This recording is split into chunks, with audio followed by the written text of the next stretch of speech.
CM ने पहले ही गरीबों की सुनी, डीएम एसपी ने कर दी अनसुनी। मां बेटी जलकर कोयला बनी, गरीब ब्राह्मण परिवार के 2 सदस्य जलकर भुने। कानपुर देहात में डीएम एसपी नाच गाने की मस्ती में झूमते गाते गए। कलेक्टर नेहा जैन ने सिस्टम को किया बेचैन, अब सीएम योगी क्या करेंगे? कानपुर देहात में जो हुआ वो शर्मसार करने वाला है। सीएम योगी ने जब बुलडोजर एक्शन यूपी में आरंभ किया, प्रारंभ में ही ये कहा था गरीबों की झुग्गियों पर हाथ नहीं डालना, लेकिन कानपुर देहात प्रशासन ने हाथ डाल दिया। करणों के जितने भी उपाध्यक्ष गण हैं वे भी इस बात को सुनिश्चित करें कि किसी गरीब को न छेड़े। जिला प्रशासन के लोग भी इस बात को सुनिश्चित करें। मैं देखता हूं गरीब की झोपड़ी उजाड़ते हैं। गरीब की झोपड़ी पे आपका बुलडोजर नहीं चलना चाहिए। आपकी कार्रवाई पेशेवर अपराधियों के खिलाफ होनी चाहिए और माफियाओं के खिलाफ होनी चाहिए, गरीब के खिलाफ नहीं। और गरीब अगर कहीं पे उसने ऐसी भूमि पर उसका मकान बन ही गया है तो पहले उस जो आरक्षित श्रेणी की हो तो उन्हें पहले कहीं कोई व्यवस्था दीजिए। व्यवस्था देने के बाद तब जाकर के उसकी सहमति से फिर उसको पुनर्वास करिए। सोचिए उन पर क्या गुजरी होगी जिनकी अपनी पत्नी और अपनी बेटी आंखों के सामने जल गई, कोयला बन गई। सोचिए जब माँ बेटी जब जल रही होंगी, तिल तिल कर मर रही होंगी, घुटते घुटते जलते जलते मर गई। दिल को रुलाने वाली ये तस्वीर कानपुर देहात की है। जिस रात दर्दनाक दास्तां हो रही थी, उसी दौरान कानपुर की डीएम नेहा जैन कैलाश खेर के गाने पर नाच रही थी, झूम रही थी और एसपी बीबीजीटीएस मूर्ति गा रहे थे। हालांकि मूर्ति का तर्क उनका ये वीडियो 12 फरवरी का है, लेकिन उनकी सफाई से क्या जो गरीब ब्राह्मण परिवार के साथ हुआ उसके लिए माफ कर देना चाहिए। देखिए, जब 1 महीने पहले इनका घर गिराया गया था तो हम यहाँ पर आए थे और हम लोगों ने इस परिवार को सांत्वना भी दी थी और ये कहा था, डीएम को फ़ोन करके बोला था कि आप डीएम के पास चले जाओ। तो डीएम ने कहा कि आप मंत्री जी परेशान ना हो, हम इसको देख लेंगे, निपटा देंगे, इसका कोई दिक्कत की बात नहीं है।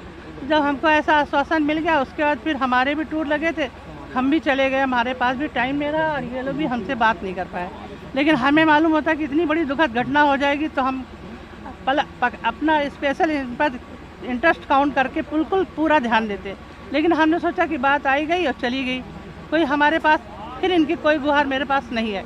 मुझे ये भी नहीं पता चला कि डीएम ने भगा दिया, लेकिन अभी पता चल रहा है कि ये लोग जब गए थे तो इन पर मुकदमा भी लिखा दिया गया और भगा भी दिया गया। जिला प्रशासन में जो भी दोषी पाया जाएगा, A to Z जो भी इसमें दोषी पाया जाएगा, लेखपाल से लेकर डीएम तक जो भी दोषी पाया जाएगा उसके खिलाफ कार्रवाई करेंगे। मुख्यमंत्री जी तो करने में सक्षम है ना सारी चीजें करने में। एक तरफ जहां जलकर मां बेटी की मौत हुई, बवाल मचा है, तो वहीं इस बीच सोशल मीडिया पर कानपुर देहात के डीएम का डांस और एसपी के गाने का वीडियो वायरल है। निशाने पर प्रशासन के ये दोनों अधिकारी हैं। आपको बता दें कि पिछले कुछ दिनों से कानपुर देहात महोत्सव चल रहा था। 13 फरवरी को महोत्सव का आखिरी दिन था। डीएम नेहा जैन भी इस कार्यक्रम में शामिल हुई थी। इस दौरान डीएम नेहा जैन स्टेज पर डांस भी करती दिखाई दे रही है। नेहा जैन के डांस का वीडियो अब सोशल मीडिया पर वायरल हो रहा है। कानपुर देहात में हुई घटना के बाद सोशल मीडिया पर लोगों को डीएम के डांस का ये वीडियो रास नहीं आ रहा और लोग उनकी खूब आलोचना कर रहे हैं, जिनमें से एक यूजर ने लिखा, मां बेटी की मौत के जिम्मेदार सीधे तौर पर डीएम कानपुर देहात हैं। डीएम को मसले की पूरी जानकारी थी। जब घर गिराया गया था तो विधायक प्रतिभा शुक्ला ने खुद डीएम से बात की थी। विधायक का दावा है कि तब डीएम ने मदद का आश्वासन दिया था, लेकिन गरीब परिवार को खदेड़ दिया। आखिर में 2 जानें राख हो गईं। एक यूजर ने लिखा, कानपुर देहात में आग में जलकर मरने वाली प्रमिला दीक्षित और नेहा अधिकारियों के सामने गिड़गिड़ा रही थी।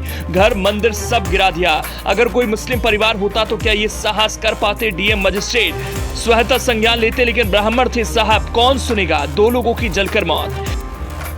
एक और यूजर ममता त्रिपाठी ने लिखा, प्रतिभावान कलेक्टर हैं कानपुर देहात की नेहा जैन। जितनी लचक इस वीडियो में दिख रही है, काश उतनी लचक मां बेटी से मिलने के दौरान दिखाई होती तो दोनों जिंदा होती। प्रमिला ने मरने से पहले बोला है कि डीएम मैडम ने डांट कर भगा दिया था और कप्तान ने भी। नाचिए, लोकतंत्र है। बहरहाल डीएम नेहा जैन के वायरल वीडियो पर सोशल मीडिया पर लोग जमकर आक्रोश व्यक्त कर रहे हैं। जब एक परिवार मदद मांगने गया तो उसको डांट कर भगा दिया। इसके बाद जब इस तरह की घटनाएं हो रही थी तो डीएम डांस करने में व्यस्त थी। कुछ लोग डीएम को संवेदनहीन बताकर योगी सरकार पर जमकर निशाना साध रहे हैं।